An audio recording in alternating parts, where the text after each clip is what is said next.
আপনারা দেখছেন Bankura TV breaking news. Bankura টিভিতে আপনাদের স্বাগতম। বাঁকুড়া টিভির chief editor the tiger journalist দাদা উত্তম দে তুলে ধরছি পশ্চিমবাংলার একটি গুরুত্বপূর্ণ ব্রেকিং নিউজ। এসএসসি অযোগ্য তালিকা প্রকাশ করেছে এবং সেই অযোগ্য তালিকায় রয়েছে 1804 জনের নাম। কিন্তু একটা প্রশ্নের বিষয় হলো, এই অযোগ্য তালিকায় বেশিরভাগই নেতা মন্ত্রীদের, অর্থাৎ এই শাসক দল তৃণমূলের নেতা মন্ত্রীদের লোকজন থাকায় নিশানা করলেন প্রাক্তন সাংসদ অর্জুন সিং। সেই যে ব্যারাকপুরের প্রাক্তন সাংসদ তথা সেই বিজেপি নেতা অর্জুন সিং মহাশয়। দেখতে থাকুন সেই খবর একমাত্র প্রতিবাদী চ্যানেল বাঁকুড়া টিভির পর্দায়। অযোগ্যের তালিকায় বেশিরভাগ শাসক দলের লোকজন থাকায় নিশানা করলেন সেই ব্যারাকপুরের প্রাক্তন সাংসদ অর্জুন সিং।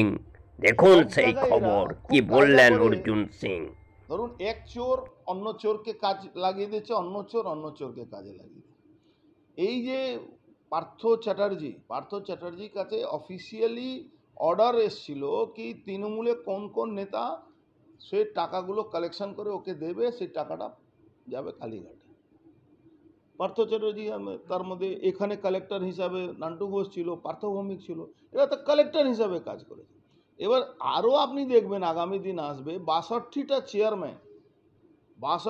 চেয়ারম্যান এর মধ্যে ইনভলভ আছে। শুধু পৌরসভা চাকরি করা যায়, পৌরসভাতে চাকরি দিয়েছে তারা, অফিসিয়ালি পয়সা নিয়ে এই চাকরিগুলো দিয়েছে।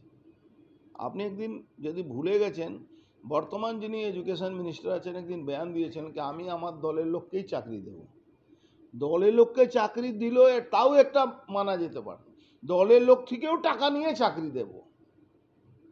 ব্রাত্য বসু কথা, আজকে সেই ব্রাত্য বসুকে কেন ইডি সিবিআই ডাকছে না, কেন জিজ্ঞেস করছে না কি আপনি এই ধরনের বক্তব্য রেখেছেন, কোন কোন লোককে আপনি চাকরি দিয়েছেন?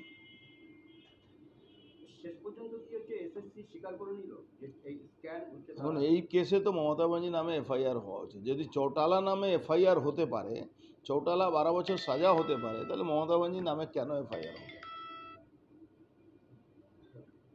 সেই তালিকায় দেখা যাচ্ছে তৃণমূলের একাধিক নেতা নেত্রী, যেরকম সোনারপুরের হচ্ছে তৃণমূল কাউন্সিলর রয়েছে, 3 বারের কাউন্সিলর। আবার দেখা যাচ্ছে আমাদের পানিহাটি যিনি বিধায়ক নির্মল ঘোষের পুত্রবধূও রয়েছে। তৃণমূলের নেতাদের নাম থাকবে না, এটা কি করে ভাবছেন? তৃণমূল তো নিজের লোকগুলো থেকেও পয়সা নিয়ে চাকরি দিয়েছে, যারা দল করে তাদেরকেও টাকা দিতে হয়েছে।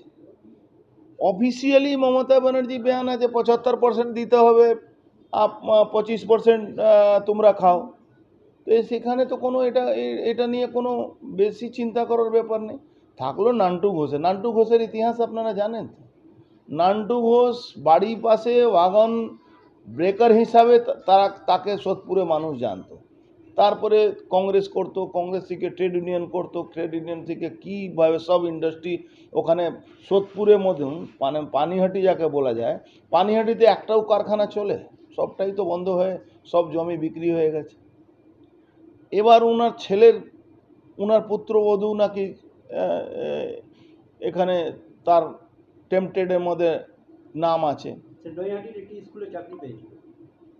শুনুন, এরা খুব ভালো করে এসএসসি ধরুন, পৌরসভা ধরুন, সব জায়গায় এরা খুব কায়দা করে, ধরুন এক চোর অন্য চোরকে কাজ লাগিয়ে দিচ্ছে, অন্য চোরকে কাজে লাগিয়ে দিচ্ছে। এই যে পার্থ চ্যাটার্জির কাছে অফিসিয়ালি অর্ডার এসেছিল কি তৃণমূলে কোন কোন নেতা সে টাকাগুলো কালেকশন করে ওকে দেবে, সেই টাকাটা যাবে কালীঘাটে। পার্থ চ্যাটার্জি, তার মধ্যে এখানে কালেক্টর হিসাবে নান্টু ঘোষ ছিল, পার্থ ভৌমিক ছিল, এরা তো কালেক্টর হিসাবে কাজ করেছে। এবার আরও আপনি দেখবেন আগামী দিন আসবে 62টা চেয়ারম্যান এর মধ্যে ইনভলভ আছে। শুধু পৌরসভা চাকরি করা যায়, পৌরসভাতে চাকরি দিয়েছে, তারা অফিসিয়ালি পয়সা নিয়ে এই চাকরিগুলো দিয়েছে। আপনি একদিন যদি ভুলে গেছেন, বর্তমান যিনি এডুকেশন মিনিস্টার আছেন একদিন বয়ান দিয়েছেন কি আমি আমার দলের লোককেই চাকরি দেব।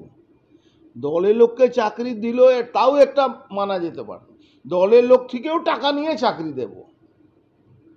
ব্রাত্য বসু কথা, আজকে সেই ব্রাত্য বসুকে কেন ইডি সিবিআই ডাকছে না, কেন জিজ্ঞেস করছে না কি আপনি এই ধরনের বক্তব্য রেখেছেন, কোন কোন লোককে আপনি চাকরি দিয়েছেন? শেষ পর্যন্ত কি হচ্ছে এসএসসি স্বীকার করে নিল যে এই স্ক্যান হচ্ছে। এখন এই কেসে তো মমতা ব্যানার্জি নামে এফআইআর হওয়া উচিত। যদি চৌটালা নামে এফআইআর হতে পারে, চৌটালা 12 বছর সাজা হতে পারে, তাহলে মমতা ব্যানার্জি নামে কেন এফআইআর হবে?